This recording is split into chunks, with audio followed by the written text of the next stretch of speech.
Bienvenue dans Méditation du jour avec Gisèle. Retrouvez toutes les méditations dans la chaîne YouTube La Bible s'étudie.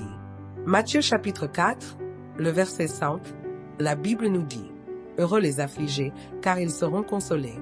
C'est une phrase extrêmement simple de la part du Seigneur.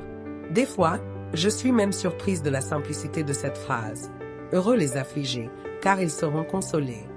C'est une promesse. Le Seigneur fait une promesse à une personne affligée. Une personne affligée, c'est une personne accablée, une personne blessée, une personne rejetée, une personne à qui on a fait du tort, à qui on a fait du mal. Le Seigneur dit que ces personnes seront consolées. La consolation signifie qu'au bout d'un moment, la peine s'arrêtera. Quand on est consolé de quelque chose, cela veut dire que cette chose ne fait plus mal ou ne fait plus aussi mal qu'avant. Le Seigneur promet donc, en quelque sorte, que la souffrance va s'arrêter au bout d'un moment. Ici, il nous montre que la souffrance n'est pas éternelle. Elle s'arrêtera au bon moment, parce que le Seigneur viendra nous consoler. Et voyez le ton de Jésus. Il dit cela avec une assurance.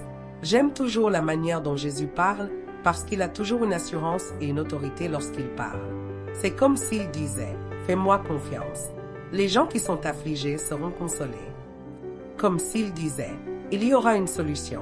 Ne vous en faites pas. » Il y a dans cette parole une assurance, une garantie. Et c'est vrai que la parole de Dieu est une garantie.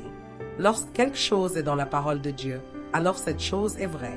En général, c'est le diable qui vient nous faire douter. Comme il a fait douter Ève dans le jardin d'Éden en disant « Est-ce que Dieu a réellement dit cela ?» Mais lorsque Dieu dit quelque chose, c'est une garantie. Toute parole qui sort de la bouche de Dieu est une garantie pour nous, parce que tout a été créé par la parole. La parole est Dieu lui-même, la parole est puissante. Lorsque le Seigneur dit que les affligés seront consolés, c'est vrai, il consolera les affligés. Ce n'est qu'une question de temps. Maintenant, qu'est-ce que l'affligé doit faire en attendant d'être consolé? Il doit rester loyal. Il doit rester fidèle à Dieu en attendant la consolation. Paul parle aussi de cela lorsqu'il parle du jour où nous verrons Christ face à face, le jour de l'enlèvement. Il dit que le Seigneur essuiera toute larme. Il viendra un temps où nous ne pleurerons plus jamais et même il va plus loin en disant que les souffrances actuelles ne valent rien comparées à la gloire qui nous attend. Même si je ne me place pas seulement du côté de l'éternité, mais aussi du côté de la vie sur la terre, on voit qu'avec le temps, la consolation finit par arriver. Une personne peut être affligée pendant des années, mais au bout d'un moment, la consolation finit par entrer dans sa vie, peu importe le temps que cela prend. Et souvent, les personnes qui affligeaient deviennent elles-mêmes affligées. C'est souvent ainsi que fonctionne la vie parce que Dieu est juste et il ne ment jamais. Alors certains diront, oui, mais il y a beaucoup d'injustice sur la terre. Oui, c'est vrai, il y a beaucoup d'injustice, mais ce n'est que temporaire. Le Seigneur nous a donné une garantie totale. Une garantie plus grande que celle que l'on reçoit lorsqu'on achète un appareil électroménager et qu'on nous dit, si cela ne fonctionne pas, vous pouvez revenir avec. La garantie du Seigneur est éternelle.